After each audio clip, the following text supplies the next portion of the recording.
Here ang kwento ng aking buhay. Ako pala si Ina, 28 years old. Kasal ako sa una kong asawa, may anak kami dalawa. Nang ibang bansa asawa ko. Pero nagluko ako. May nakilala ako kagimik ko. Dahil maaga ako nag-asawa at asawa ko ang nakona sa akin.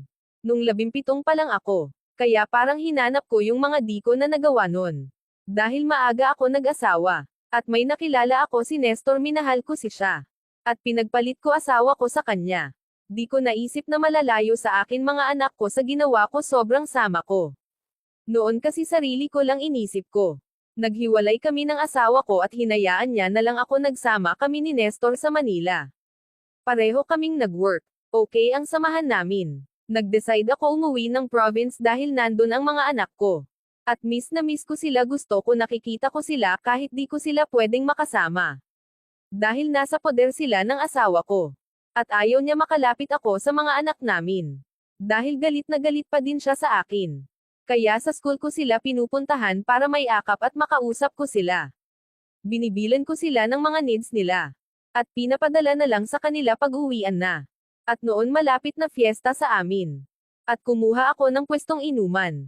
Madami kaming may pwesto noon. Kaya kanya-kanyang diskarte para kumita. Maganda na nga pala work ni Nestor sa Manila, kaya niya ako suportahan kahit nasa province na ako. At siya naiwan sa Manila, tawagan lang kami. At 3 years na relasyon namin. Sa di inaasahan patapos na ang kontrata ng mga pwesto. Nakilala ko si Jay. Annoying siya para sa akin. Noon kasi nag-aaya siya mag-inom. Di ko naman siya kilala. Assuming siya para sa akin.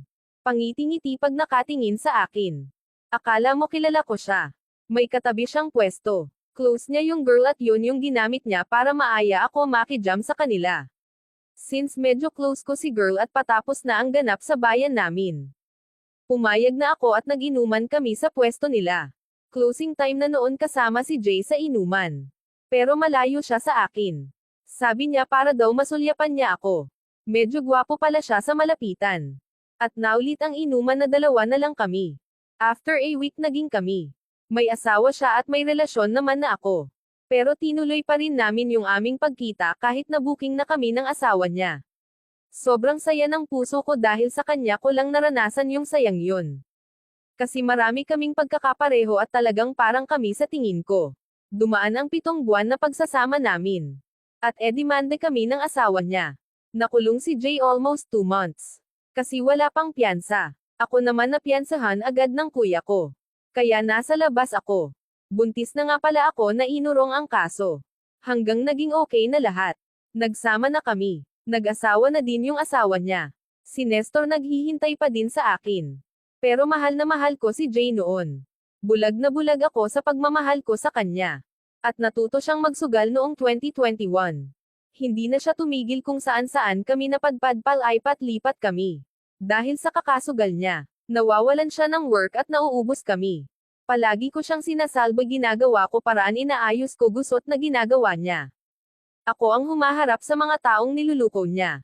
Pag okay na, ulit balik na umpisa. Naulit ng naulit yun at hanggang ngayon may bisyo pa din siya. At di na ako nagkaroon ng peace of mind simula 2021 kasi paulit-ulit akong umaasa na mababago siya. At magiging okay din ang lahat. Pero mali ako kasi parang panata niya na. Ang lokohin ako buwan-buwan, taon-taon may ginagawa siyang problema. Hindi na kami nakakaahon, laging niyang pinipili bisyo niya. Kesa sa amin ng mga anak niya. 2 anak namin pero lalo siyang lumala. Kahit alam niyang masisira pamilya namin, kakalaro niya, wala siyang paki. Sa ngayon na pag-aaralan ko na. Unti-unti na okay lang mawala siya sa amin. Kasi di naman kami mahalaga sa kanya. Mahirap dahil mahal na mahal ko si Jay. At kailangan ko siya para sa mga bata pero ako ang kawawa. Mga 20 times niya na siguro akong niloloko. At nasa kalahating milyon na yata ang nauubos niya kakalaro. Kaya hanggang ngayon wala kaming bahay. Sana makayanan kung wala siya sa tabi namin. Umaasa pa din ako na makasama siya hanggang sa pagtanda. Dahil mabait naman si Jay.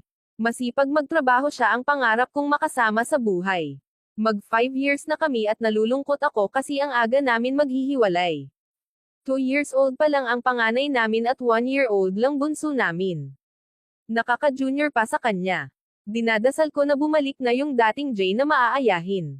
At mahilig din kumanta, isa sa gustuhan ko sa kanya. Hanggang dito na lang po ang kwento ko. Na umaasa Perren. Maraming salamat sa lahat.